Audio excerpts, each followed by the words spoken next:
All right, good morning, everyone. I want to make sure I see Ray Glaze out there, and there he is. Hi, Ray. There you Good. go. Okay, great. We have a few people trickling in right now, so we'll let them join. Uh, Good morning, everyone. Welcome to the OPALCO Annual Business Meeting. I'm Krista Boucher, your Co-op Communications Manager. We're so glad you're here. Thank you for showing up.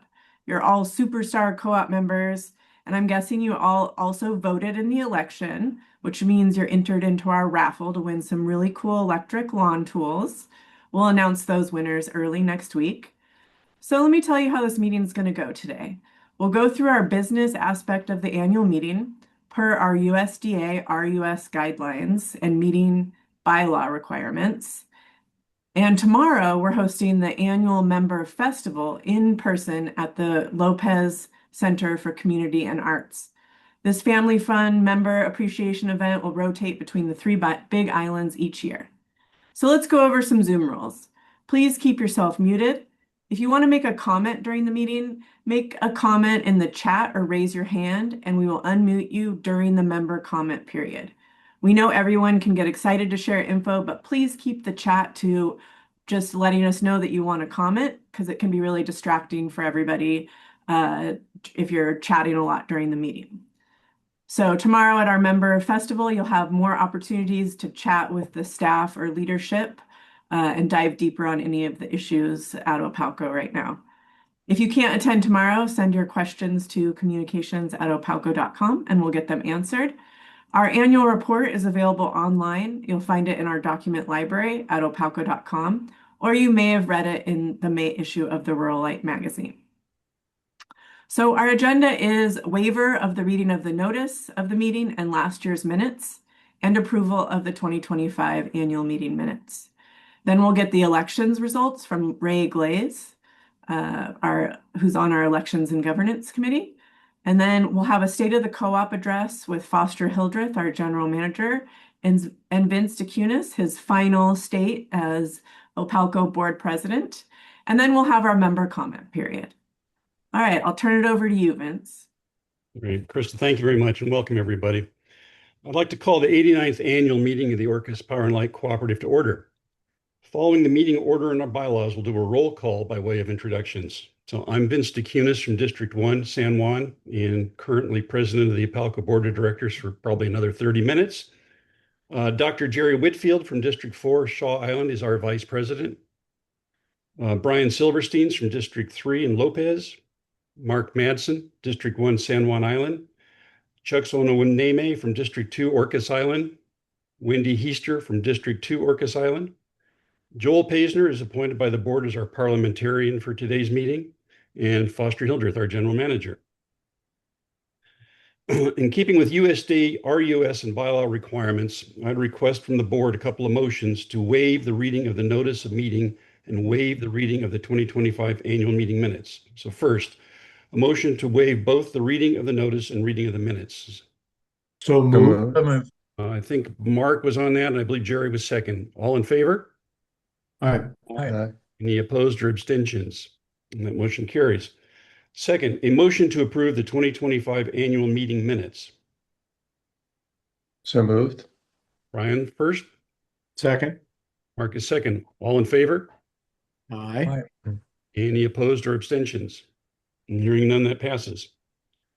Okay, at this time, I would like to report the existence of a quorum. Our bylaws provide that at least 10% of the energy members casting ballots shall constitute a quorum for the transaction of business at all meetings of the energy members, whether at the annual or special meeting. And somebody have the exact vote count there? I do. It was 1,997 votes, which is 16.98% of the membership.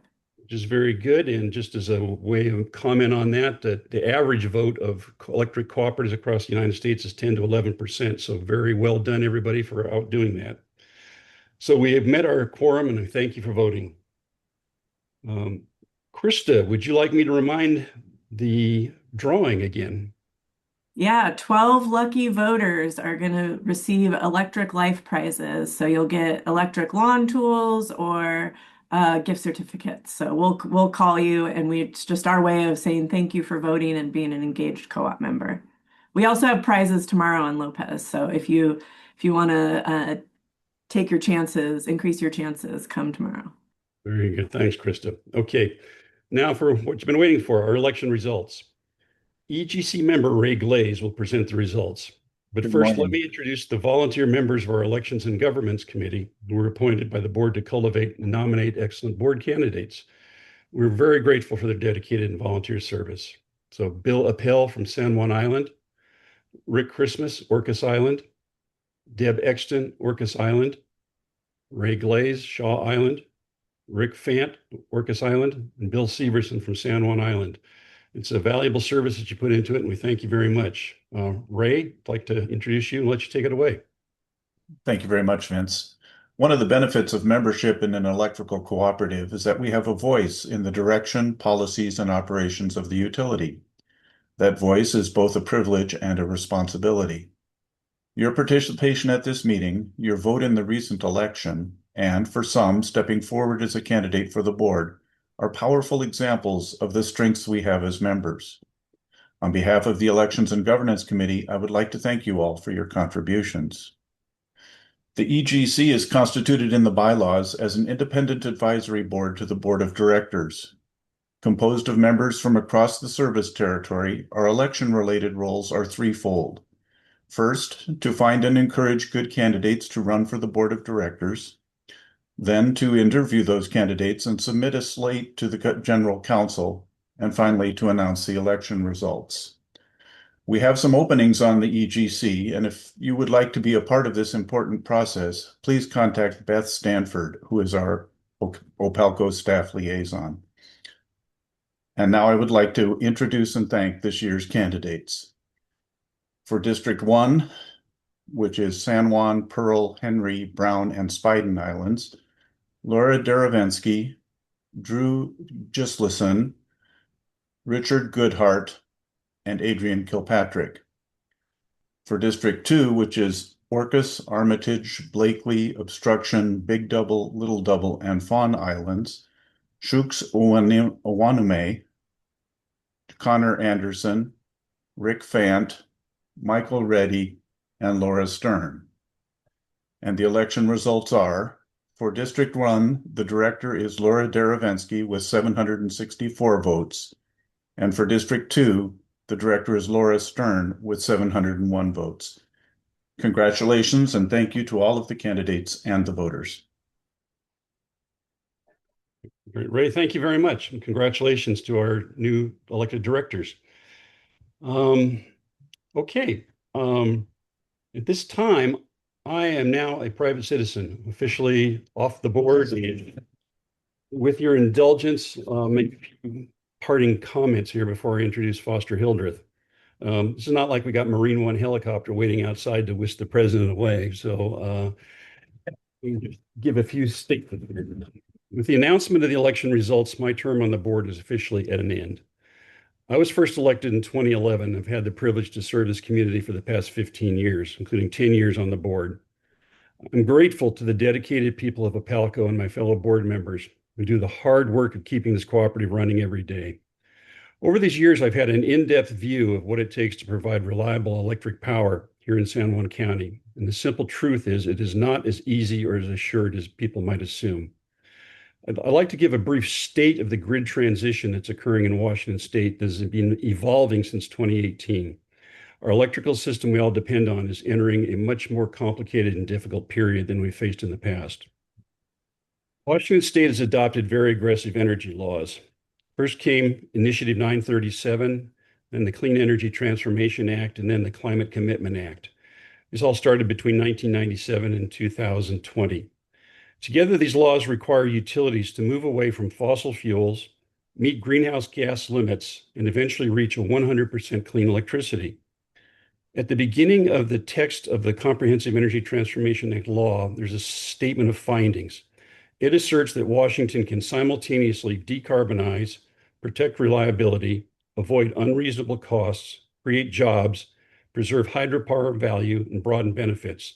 The law states the desired balance. It does not show how that balance is technically, economically, or institutionally achievable. The state's own planning reports show demand rising substantially over the next decade and potentially doubling by 2050. It has not fully accounted for large new loads such as data centers, widespread EV charging, and electric ferries. Meeting that demand will require thousands of megawatts of new generation, major battery storage, new substations, and new transmission. And here's the problem. Washington has passed the laws, but it has not yet created a credible path to permit, finance, and build the infrastructure those laws required. There is no one report from Washington State that summarizes the cost, complexity, schedules, and dependencies necessary to meet these goals. We're already seeing the warning signs. Regional reliability organizations are warning about resource adequacy. Utilities are facing growing loads, transmission queues are backed up. Major wind and solar projects are stuck for years in permitting, litigation, and review. Since June of 2024, a series of reports by independent organizations, Washington State's own Interagency Clean Energy Siting Coordinating Council, and Commerce's 2024 Biennial Energy Report to the legislature agree that Washington's permitting and zoning systems require significant reform to meet the mandates in CETA and the CCA. The state is not on track to meet its 2030 greenhouse gas reduction levels, nor is there evidence that renewable generation, storage, and transmission are developed at near the required rate. Now, if Washington badly misses these goals, the result is not just an embarrassing policy miss. It means the state likely gets the worst of many worlds. Higher greenhouse gas emissions than promised because load is going to keep growing and the system will lean harder on natural gas, imports, and market purchases. Higher electric rates because scarce dependable power, backup resources, and constrained transmission are expensive. Greater adequacy risk because demand can arrive faster than wind farms, solar arrays, batteries, substations, and transmission lines can be permitted and built. For OPALCO, that means we simply cannot assume someone else is going to solve the problem for us. We bring power to the islands through a limited import path. As demand grows, we need every realistic tool available: conservation, demand response, rooftop solar, community solar generation, battery storage, and careful planning. We also need to be clear. Conservation, rooftop solar, and demand response are supplements. They are not substitutes for adequate power supply and grid infrastructure. This is why local government also matters. San Juan County cannot support electrification, resilience, and climate goals while maintaining land use rules that make energy infrastructure nearly impossible to build. Electric power is essential infrastructure. It must be planned that way. My request to our members, county officials, and state leaders is simple. Treat energy adequacy as real, not theoretical. Remove barriers to local generation storage and grid facilities. Demand honest infrastructure analysis, not just climate slogans. Recognize that goals without permits, financing schedules, and physical projects are just hopes. OPALCO's job is to keep the lights on. The job is getting harder. But facing reality early is far better than discovering too late that the plans are mostly binders that wind up on shelves. So in closing, I wish for the staff and management and the current and new board members success in navigating the road ahead as the state, counties, utilities, and citizens face the challenges set out for the energy transition. Thank you for your time and support over the years. Now, I'm pleased to introduce Foster Hilder, our general manager. Thank you, Vince. You've been a fantastic board president. I can't say enough about your wisdom and your encouragement over the years. You will be missed by everybody here that's associated with OPALCO in our community. So thank you for your volunteerism. I think we're a good time to point out the fact that we're at a crossroads, right? And I think it's very clear for us based on what Vince just said about what our direction needs to be, and it will be. It's basically, we're talking billions of dollars worth of infrastructure upgrades that are required, even trillions if you look at it on a national scale. What does that really translate to us, out here in the San Juans? We can afford what we can afford as a little tiny co-op out here. We need to get grant funds in order to really make a meaningful transition. But that provides us with clarity on what to do and how to do it going forward. Where we are right now is something that's pretty much unheard of in the co-op world is we got everybody's understanding of what our challenges are. We recently conducted a survey at the beginning of the year or at the end of the year in 25, and the results were really enlightening. I think people are starting to understand that reliable electricity is something that we can't count on, and we need to make sure that we go out there and we really make sure that we can provide that reliability. But it doesn't also mean that we can afford billions of dollars in order to upgrade the grid. So what do we need to do between now and moving forward is agree on how our community needs to embrace renewable energy. The survey results were clear. It was 82% of the folks that we surveyed, which is a pretty noteworthy number, really want to embrace renewable generation. That's the good news. If you looked at how we're going to do it, I think that's where we need to do a little bit more investigation. We've learned a lot from our Baylor Hill project. We've learned a lot from how we're going forward with Decatur Island. I know that was a big lessons learned for all of us. And what we need to do is we need to get together as a community because that's where the magic is going to happen for us. And every time we need to come together as a community, we do a fantastic job. We need to figure out how to place renewables, how do we, what land use tables, how to work with the county.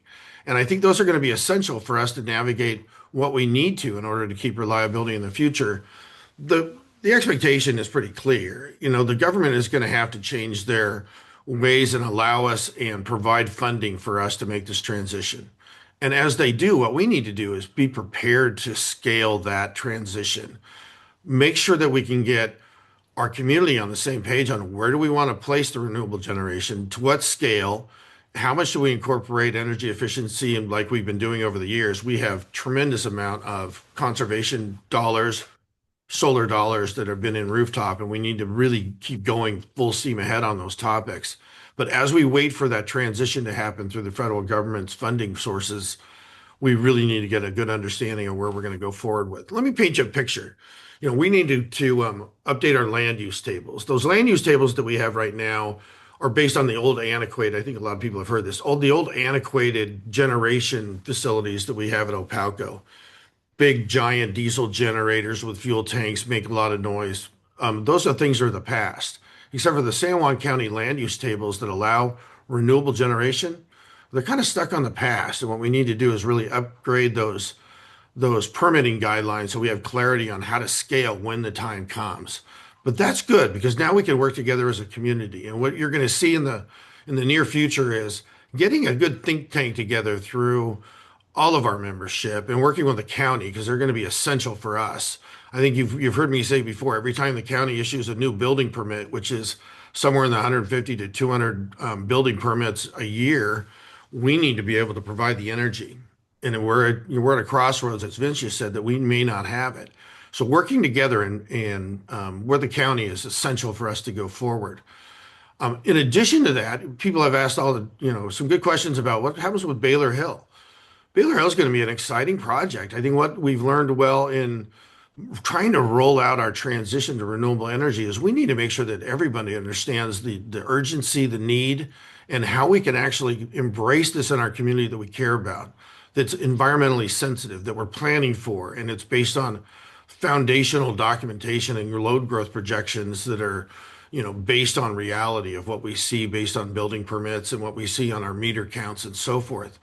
And Baylor Hill is going to be an exciting one. I think that the direction is going to be an agri-solar project, a pilot that we can work together as a community and really get the member engagement over the next, even if it takes a little bit longer, 2 years, maybe even longer than that, to work with the agricultural community, to work with our institutional members and stakeholders that we have throughout the county to really make a model project on how we can do things fantastic.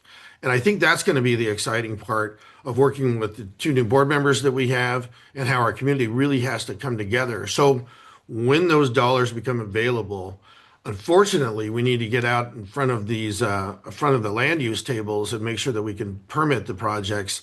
So when those dollars do become available, as Vince pointed out, during, reliability issues and potentially blackouts in the future, that we can actually make sure that we move forward with a lot of really good accelerated, renewable generation forward. We're also going to be working with the RUS Department of Agriculture program to get as much member relending funds as we possibly can. It's been a big asset to us in the future, and we're going to be putting more loan requests so we can get more efficiency upgrades of renewable generation to support our members that want to make that investment. So I think the future is really bright for us. I know it's based on an understanding of it's going to be a challenge, and I think that's okay because that's what we do good at is we really rise to the occasion. And with that, again, Vince, thank you for all your participation. I want to thank Shooks too. Shooks, you've been a fantastic board member. Thank you for your volunteerism and your participation throughout the years. I hope you stay engaged. I hope you're still part of considering the EGC as a way to stay involved in OPALCO. And thank you for your time. And with that, Krista, why don't we open it up for questions? Yeah, so now we're entering into our member comment period. If you'd like to make a comment, you can raise your hand or you can enter into the chat and we can put you into the queue. As a reminder, please maintain civility in your comments. Your comments can be up to 5 minutes long. If you have a question or comment that it doesn't get answered today, we can come by tomorrow and answer it, or we can answer it by email. So let's see, it looks like Rick Fant is in the queue. So Rick, why don't you unmute yourself and ask your question. Do we need to unmute him? No, I think I found the Okay. right button. Okay, great. There you Hi, are. this is Rick Fant. Thank you very much. This is a question for Vince. Vince, you gave an enlightening and stirring comment earlier about land use and various other things. Is that the message that you sent to the county commission a couple of days ago that generated the interest in the newspaper and so on? Was that basically the same message? Yeah, basically it's the same thing. It's when you look at it, I think the interesting thing is the interagency task force for council that Washington State's got together, studied this thing, issued a report in 2025 or so, and it basically said, Washington State's got ambitious goals, but the problem is that there's a conflict between the GMA, the Growth Management Act, which ultimately says don't build anything anywhere, anytime, for any reason unless you have to. And the CETA and the CCA, which says you need to build all this new renewable energy and you need to do it really fast. And I lay the blame squarely at the state because it is not taking steps to reconcile this problem. It's mandated that the state and the utilities need to do all this stuff, but it is not basically given any guidance to the counties as to how they have to go about doing the balancing act. So that was my statement to the county council, is that in order to move forward on this thing, you need to resolve this issue here locally. All right. Do we have anybody else who is a member here who wants to make a comment? If I could, Okay. while we're waiting, Jill has a if I may comment. add in a little bit, Rick, if I can, capital funding is going to be really crucial, as Vince kind of outlined. It was one of the components. For us, it's a gigantic component. I mean, that's a huge hurdle. If you looked at us trying to maintain our 20 island community with 25 submarine cables and the like, it's a heavy lift just to maintain it, let alone embrace a whole new generation component within our utility. So just realize, I say it all the time, we're not the Bank of Opalco that we have resources available to just scale into different renewable projects. We don't. We do have to rely on grant funding and other sources in order to accomplish those goals. And that's going to be the big, request that we're going to have in the future. So we better plan accordingly so we can get out in front of it as best we can. Thanks. So Sorry. Vince and Foster, I wanted to thank you and particularly Vince, for stepping up and saying these things at this time. I agree with you. This is the only comment I'll make. Thank you. All right. Thank you, Rick. All right. Now, Jill, I'll bring your comment forward. Great. Thank you. Can you hear me okay? Yeah. Okay. Yeah. So Foster, you mentioned a little while ago about the importance of working really closely with the county, OPALCO, and the county working really closely as you move forward, especially dealing with renewable energy in the San Juan Islands. And I'm just curious, would you consider putting together a committee with it also involved or included members on that committee? Because I know that there's a lot of member interest in this, and I think that there's a lot of expertise and ideas that could be shared in a way that would be of real benefit and also improve the relationship that OPALCO needs to improve with its members. Thank you. Jill, fantastic. I'm really glad that you're part of this. I can't tell you how much we've learned from the whole process that we've gone through, everywhere from Baylor Hill through Decatur, and getting a member group organized.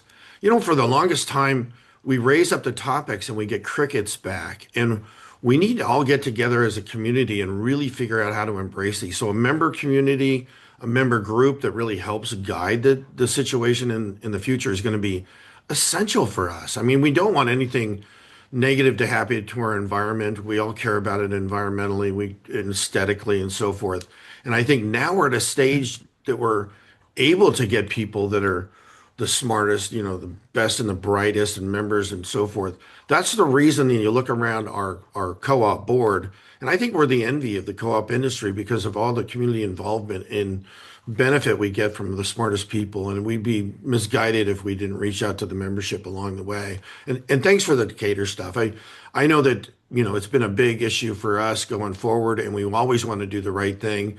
It's been a big learning curve for me. I know when I looked at Decatur expansion, I thought it was going to be very different than it turned out, and it really turned out to be something that we need to pay attention to and solve in the future on how to do everything like embracing renewable generation and do it in the right way, so we're all in it together. And without it, I think there's too much frustration amongst our community without it. So thanks, Joe. All right. Now, Adrian, your comment is next.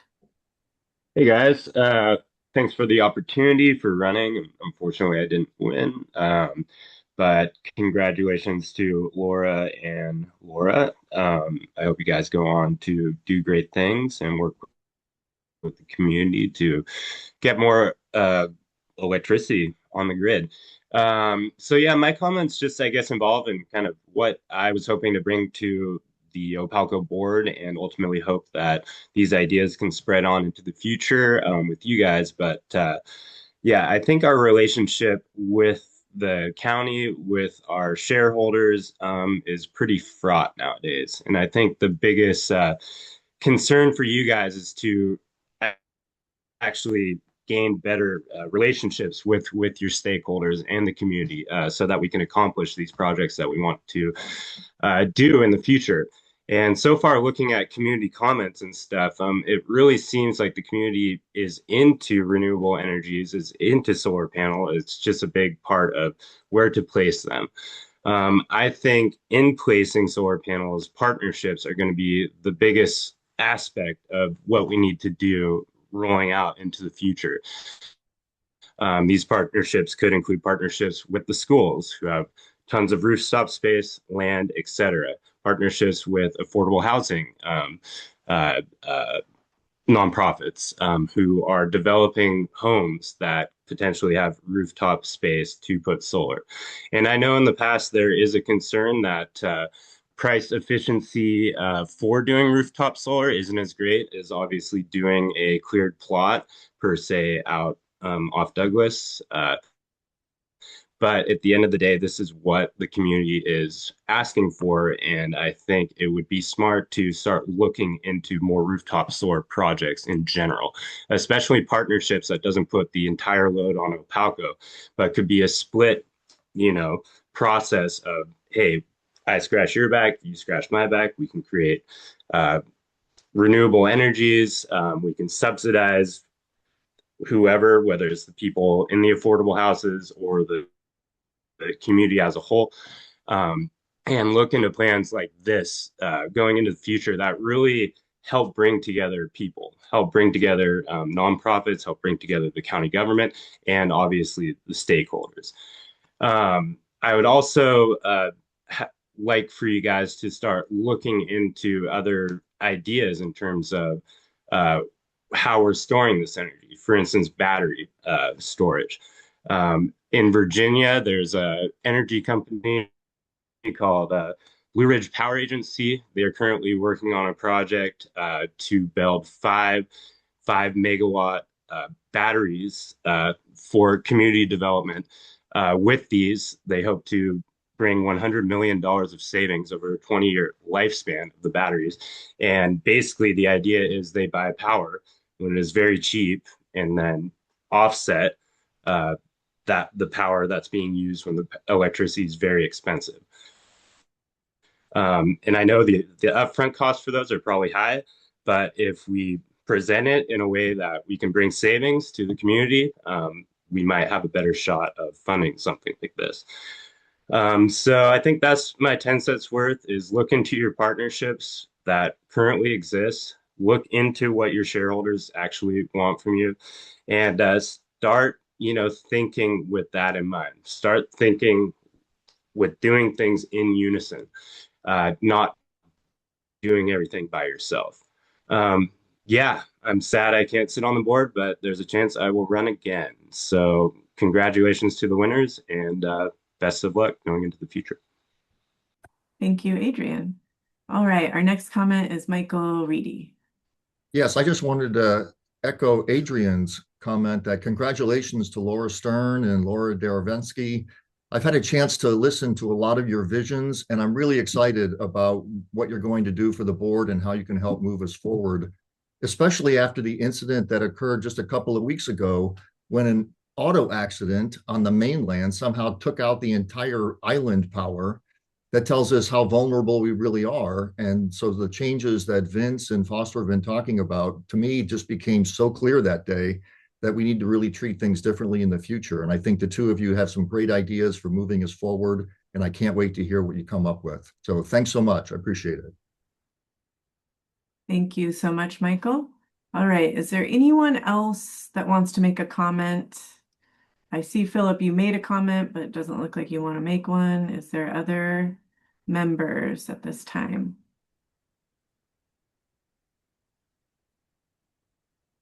Okay, well, I think you, Foster, it's up to you to close the meeting, and I'll do one final plug after that.